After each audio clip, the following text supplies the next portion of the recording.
Assalamualaikum warahmatullahi wabarakatuh. Alhamdulillah rabbil alamin wal aqibatu lil muttaqin.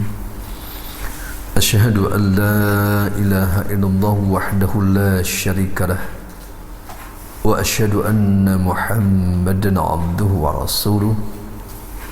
Allahumma salli wa sallim wa barik ala Sayyidina Muhammadin wa ala alihi wa sahbihi ajma'in. Amma ba'd.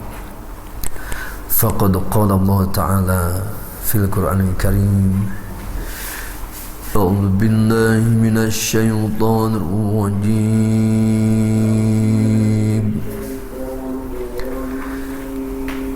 Bismillahirrahmanirrahim.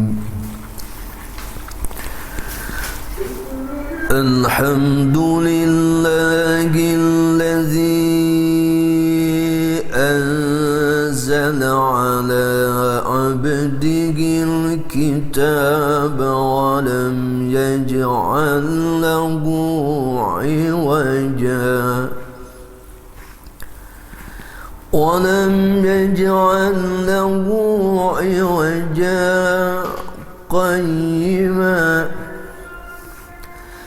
قيما لينذر بأسا شديدا من لدنه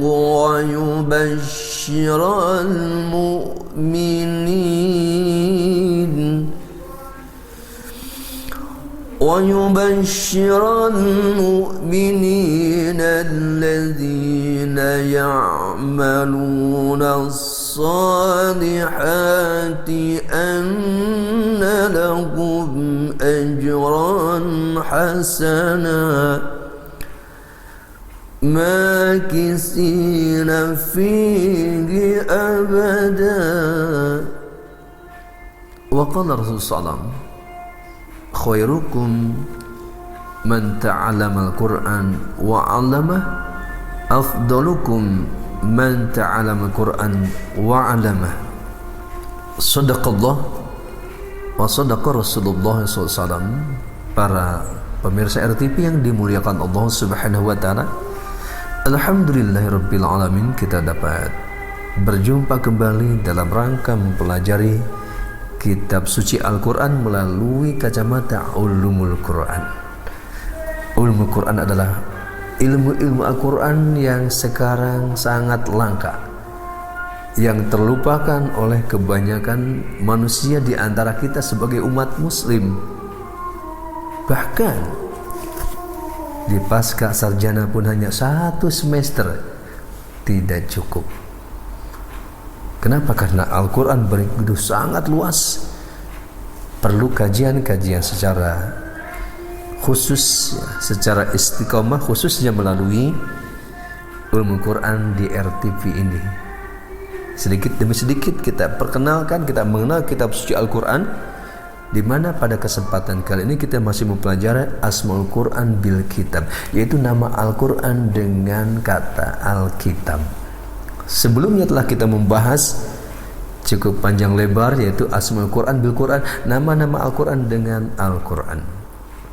Dan termasuk yang telah kita bahas Asmaul Quran bil Kitab, yaitu pada surah Al-Baqarah ayat 1-5, kemudian surah Fatir ayat 29, surah Ibrahim ayat 1-3. Nah, pada kesempatan kali ini kita akan mempelajari surah Al-Kahf, surah 18 ayat 1-3, yang memberikan informasi bahwa kitab suci Al-Quran merupakan anugerah, nikmat yang terbesar yang Allah berikan kepada kita sebagai umat Nabi Muhammad sallallahu alaihi wasallam.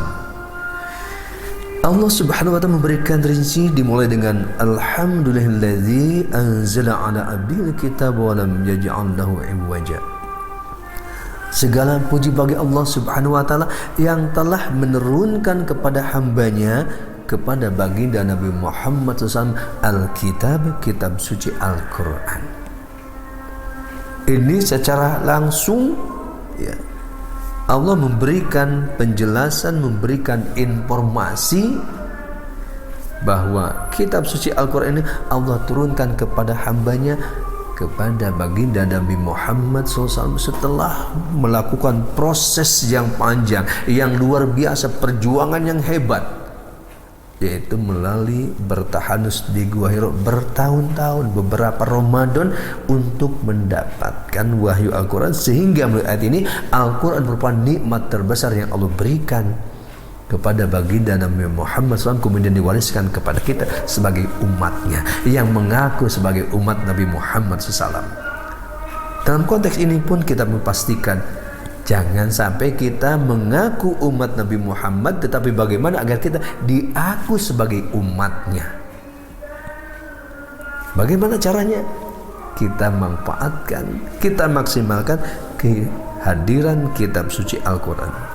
Nah, pada ini diberikan penjelasan pertama tadi, sebuah informasi secara langsung bahwa segala puji bagi Allah yang telah menurunkan kepada hambanya kitab suci Al-Quran, walam yaj'alahu iwaja, yang tidak ada sedikit pun kebengkokan di dalamnya, tidak ada sedikit pun kekurangannya, tidak ada sedikit pun cacatnya, tetapi qayyimah, lurus, petunjuk menuju jalan yang benar, petunjuk menuju jalan yang lurus, jalan yang diridhai Allah Subhanahu wa taala. Kemudian liyundhira ba'san syadidan min ladunhu wa yubashsyiral mu'minin, yaitu untuk memberikan peringatan yang sangat hebat, yang sangat dahsyat ya, kepada orang-orang yang mengingkari kitab suci Al-Quran, kepada orang-orang yang tidak beriman kepada kitab suci Al-Quran, kepada orang-orang yang cuek, masa bodoh terhadap kitab suci Al-Quran, terutama tentunya adalah orang-orang yang mengingkari kebenaran Al-Quran, yang mengingkari kebenaran Allah Subhanahu wa taala, yang mengingkari kebenaran baginda Nabi Muhammad SAW sebagai utusan Allah, yang menyampaikan, mengajarkan kitab suci Al-Quran kepada para sahabatnya, kepada kita semua. Juga wa yubashshirul mu'minin, sekaligus Al-Quran itu samping memberikan peringatan yang hebat ya bagi orang-orang kafir, bagi orang-orang non-muslim ya, apakah Yahudi, Nasrani, ahli kitab dan lainnya, itu juga Al-Quran Allah turunkan wa yubashshirul mu'minina alladzina ya'maluna sholihati anna lahum ajran hasanah, yaitu kabar gembira bagi orang-orang yang beriman, yang mengerjakan amal-amal kebaikan, sesungguhnya bagi mereka ajrun hasanah, adalah pahala yang sangat baik, itu surga Jannatul Naim, Jannatul Darussalam, Jannatul Aden dan lain-lainnya, makisina fihi abada ya, yaitu mereka kekal di dalamnya untuk selama-lamanya. Nah, dari informasi surah Al-Kahf ya, surah 18 ayat 1 sampai 3 memberikan informasi kepada kita, memberikan tuntunan kepada kita, memberikan pelajaran kepada kita agar kita hidup lurus, agar hidup kita benar, agar hidup kita selalu mendapatkan bimbingan dari Allah Subhanahu wa taala. Maka kembalilah kepada kitab suci Al-Quran, di mana pertama kita bersyukur kita bahwa Al-Quran sudah sampai kepada kita, bahwa kitab suci Al-Quran sudah ada di rumah-rumah kita. Oleh sebab itu tentunya jangan sampai kita sia-siakan warisan yang sangat berharga, warisan yang sangat luar biasa ini. Kita pelajari, kita kaji, kita diskusikan, agar benar-benar kitab suci Al-Quran ini memberikan bimbingan kepada kita, di mana di dalam tidak ada kebengkokan, tidak ada kekurangan, tidak ada cacat, tetapi begitu sangat sempurna, sehingga kalau kita mempelajari ayat-ayatnya, bahkan mempelajari dari nama-nama surah, termasuk asma'us surah, Nama-nama kitab suci Al-Quran itu pelajaran yang sangat berharga buat kita semua kalau kita mau merenungkannya, kalau kita mau mengkajinya, kalau kita mau mempelajarinya. Di samping nama-nama tersebut memberikan pelajaran, memberikan informasi baik dari sisi kandungannya maupun dari sisi kesejarahan, sisi sejarahnya. Kalau kita mau mengkaji secara istiqomah, terutama mulai kajian sederhana ini, khususnya di RTP ini, selangkah demi selangkah kita mempelajari kitab suci Al-Quran, yaitu dalam rangka memperkenalkan Al-Quran dirinya kepada kita sebagai muslim, sebagai mukmin, sebagai orang bertakwa. Termasuk dalam konteks kata-kata Alkitab ini memberikan informasi yang sangat luas, yang sangat luar biasa. Salah satu contoh misalkan dari Asmaul Quran, nama-nama surah Al-Quran. Kenapa surah pertama dimulai dengan surah Al-Fatihah, yang kedua surah Al-Baqarah, ketiga surah Ali Imran, keempat surah An-Nisa, 5 Al-Ma'idah, 6 Al-An'am, 7 Al-A'raf, 8 Al-Anfal, 9 At-Taubah, 10 Yunus, 11 Hud, 12 Yusuf, 13 Ar-Ra'd, dan seterusnya. Ini kalau kita kaji secara istiqomah, itu akan memberikan pelajaran-pelajaran yang sangat berharga. Kenapa? Karena pada prinsip dasarnya ternyata kalau kita teliti, setiap surah itu mempunyai inti ajaran dalam kehidupan kita. Ajaran yang sangat berharga, nasihat yang sangat berharga buat kita semua ketika kita memahami dari asma'us surah, nama-nama surah Al-Quran, termasuk dari informasi asma'ul Quran bil kitab ini. Salah satu contoh misalkan, kenapa Al-Quran itu tidak ada kebengkokan lurus, yaitu pada surah Al-Fatihah, di mana surah Al-Fatihah secara sejarah itu turun 2 kali. Pertama ketika turun di Mekah dan kedua di Madinah. Itu sudah disepakati, walaupun secara pasti kita tidak mengetahui mana yang turun di Mekah, mana yang diturun di Madinah. Kenapa? Ada sedikit perbedaan di dalam bacaan surah Al-Fatihah. Misalkan kata-kata Maliki Yaumiddin itu ada 2 bacaan, dan ini dua-duanya mutawatir dari Allah Subhanahu wa taala. Yang kita baca karena berdasarkan riwayat Hafs an Asim, membaca Maliki panjang, Maliki Yaumiddin. Jadi 2 imam, Imam Asim sama Imam Al-Kisai, membaca Maliki Yaumiddin dengan bacaan panjang. Nah, sementara 5 imam ya, termasuk Imam Nafi ya, Imam Abu Ammar, Imam Ibnu Amir, Imam Ibnu Katsir dan Imam Hamzah itu membaca Maliki pendek. Nah, intinya di dalam surah Al-Fatihah itu pada ayat 5, Iyyaka na'budu wa iyyaka nasta'in. Ini salah satu inti surah Al-Fatihah dalam konteks kandungannya, walaupun nanti mengerucut kepada Bismillahirrahmanirrahim, tetapi secara umum agar kita itu mudah memahaminya, bahwa ayat 5 ini dijadikan sebagai rujukan dalam kehidupan kita. Mengapa menggunakan kata jama' Iyyaka na'budu wa iyyaka nasta'in? Hanya kepada Engkau lah kami beribadah, dan hanya kepada Engkau lah ya Allah kami meminta pertolongan. Dalam konteks ini, sebagai aplikasinya yang saat ini jauh dari umat Islam, yaitu ayat ini sebagai simbol berjamaah, kebersamaan. Tetapi sayangnya saat ini yang menjadi sebuah keprihatinan buat kita semua, khususnya bagi saya, yaitu kurangnya persatuan umat Islam, kurangnya kebersamaan umat Islam dalam menyelesaikan berbagai macam permasalahan.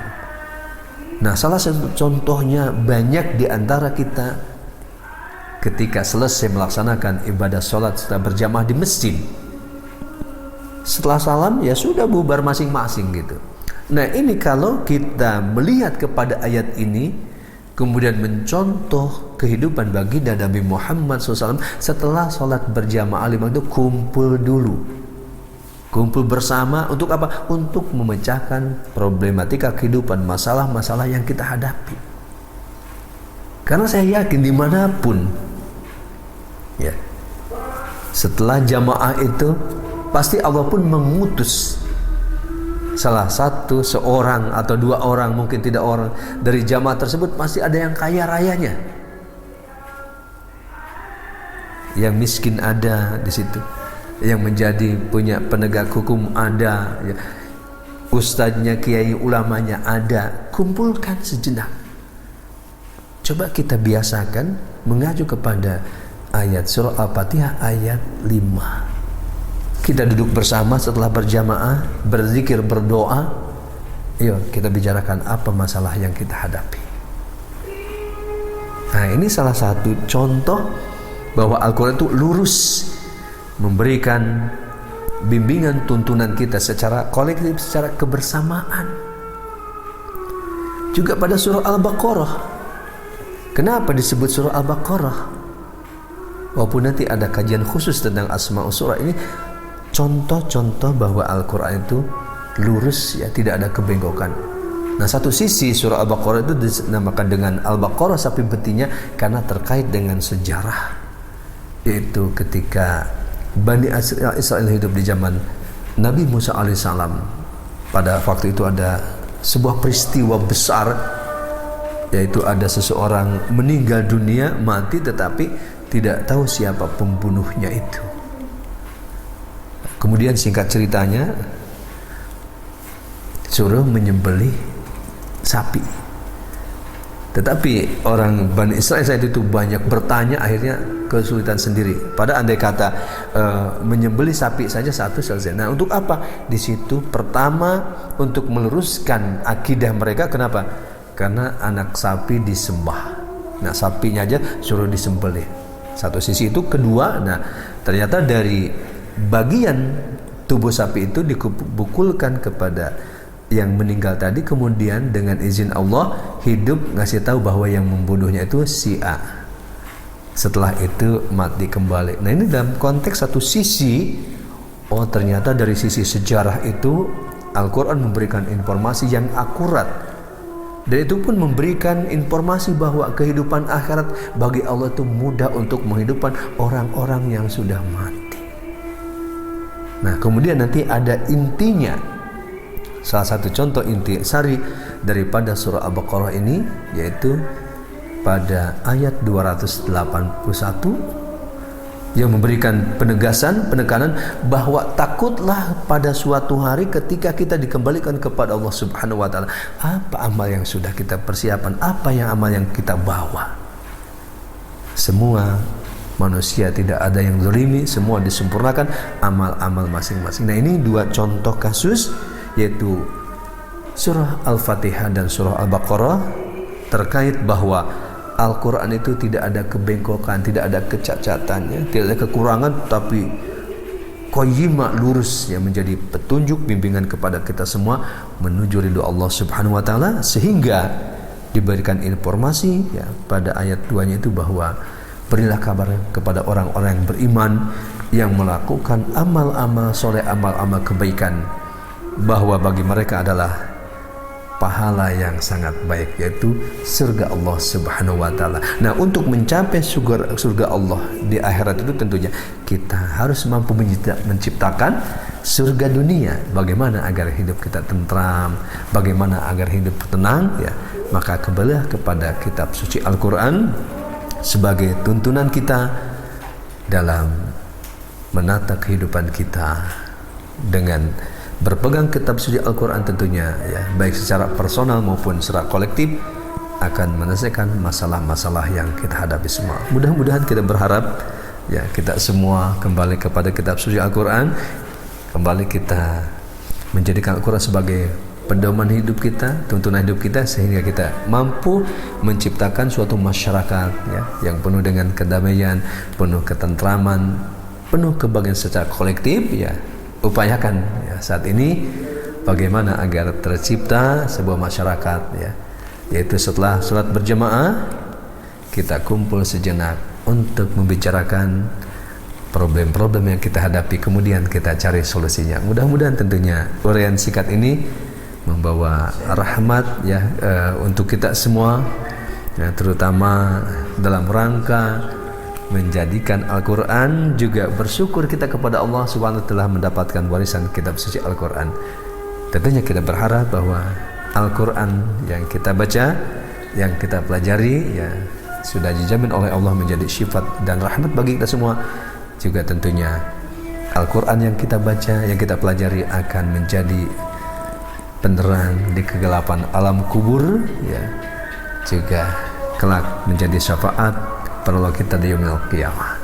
Terima kasih. Assalamualaikum warahmatullahi wabarakatuh.